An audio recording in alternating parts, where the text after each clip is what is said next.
the only cause of suffering is not knowing the true nature of reality. Vedanta says the true nature of reality is Brahman.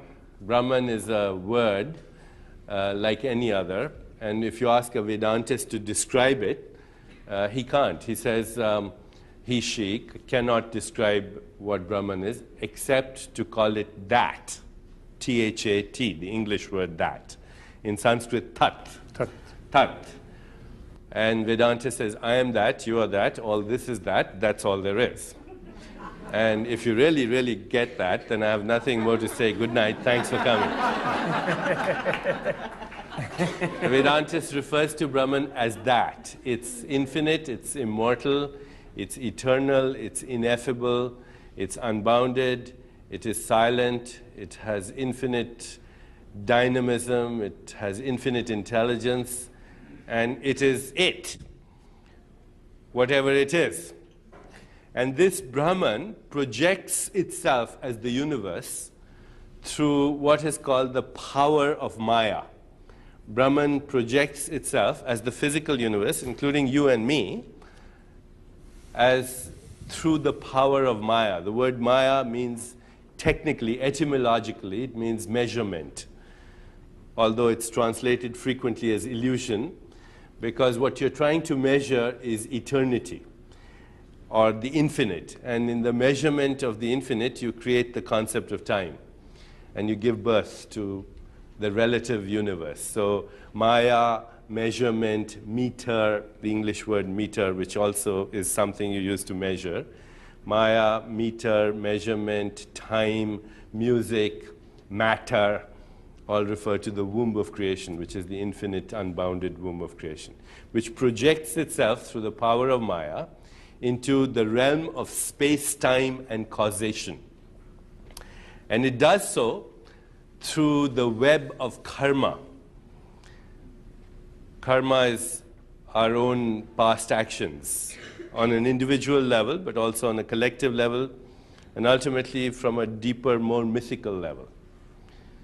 The remnants of karma, our past actions, they are like seeds in our consciousness. And these remnants of karma constantly actualize into our consciousness as our subjective experience. They're just the seeds of past memories, past experiences. They're not the memories themselves. They are virtual memories, just like you have virtual photons and virtual particles. They're virtual memories that don't actually exist in the brain because they are part of the software of our souls.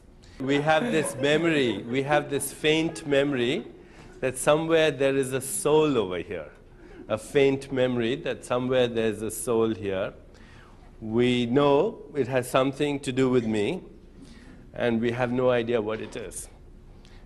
And that's what Vedanta says is the cause of all our suffering. In fact, the Bible says that too.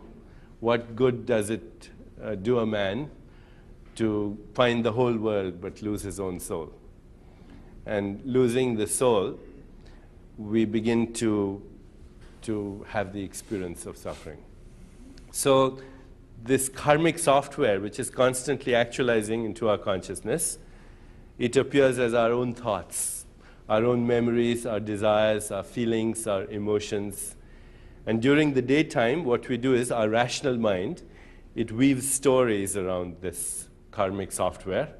It does so quite logically, at least to the rational mind. And we live out these stories. We call them everyday reality. And the same thing happens at night, but the rational mind is asleep. And so there is not a consistent logic to the stories at night, and we call them dreams. But Vedanta says the mechanics of the dream and the mechanics of waking state of consciousness is identically, it's the same. One is being given a rationalization and the other isn't, but it's just your karmic software that is appearing in your consciousness and that you're making stories out of them and you're living these stories out, and you get so caught up in the melodrama and the hysteria of the stories that you actually forget who you are. It's like going to a really good movie and getting lost in the movie. And therefore, the only way to come out of this tangled hierarchy, because it is a tangled hierarchy where we lose ourselves in the scenery. The seer loses itself in the scenery. The lover loses himself in the beloved. The knower loses himself or herself in the objects of knowledge, never remembering that there is a timeless factor in the midst of every time-bound experience. All experience is time-bound. It has a beginning, a middle, and an ending. But in the midst of all this, there's a timeless factor. It's the experiencer. And the experiencer is the I inside. Not just the personal I, but the collective I and the universal I. That if I start to peel the layers of my soul, I'll go beyond my constricted fabrication, the constricted self-identity that I have, and I'll discover who I really am. And this is the essence of Vedanta. And Vedanta says there are 4 ways to do it. It's as simple as that. The first is called Karma Yoga, which is to be always reminding yourself that no matter what you're doing, you're not doing it. It's God. God does everything. There is only God.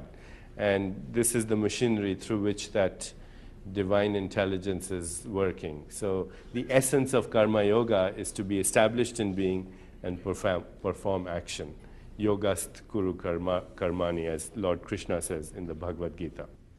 The second way to find the truth, to find the nature of reality, is through love, the experience of love, which is bhakti yoga or devotion.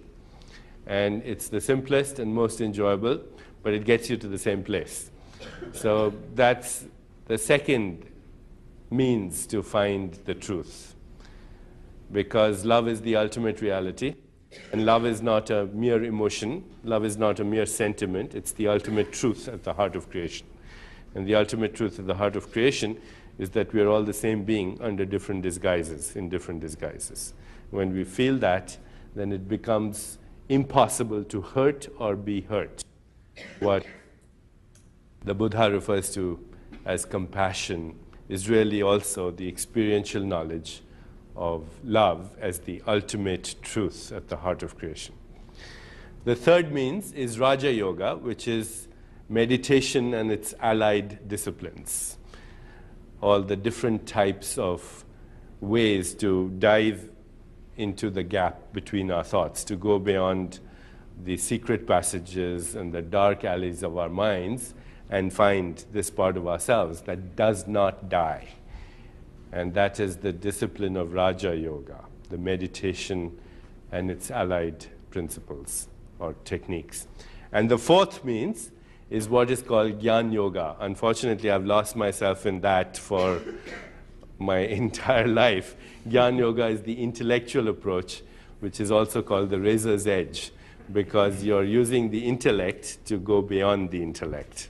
And that in itself, it seems to be a paradox. But it's possible to use the intellect and go beyond the intellect, ultimately, to go beyond the rational mind. And that essentially is all of Vedanta, all the 112 Upanishads, somehow or the other, talk around these few principles. If one has gotten close to the event horizon, which is called enlightenment in both the Vedantic tradition and the Buddhist tradition, then that experiential knowledge of immortality solves all suffering, because you find out who you really are. As the Sufi poet Rumi has said in one of his most elegant poems, he says, "By God, when you see your beauty, you'll be the idol of yourself."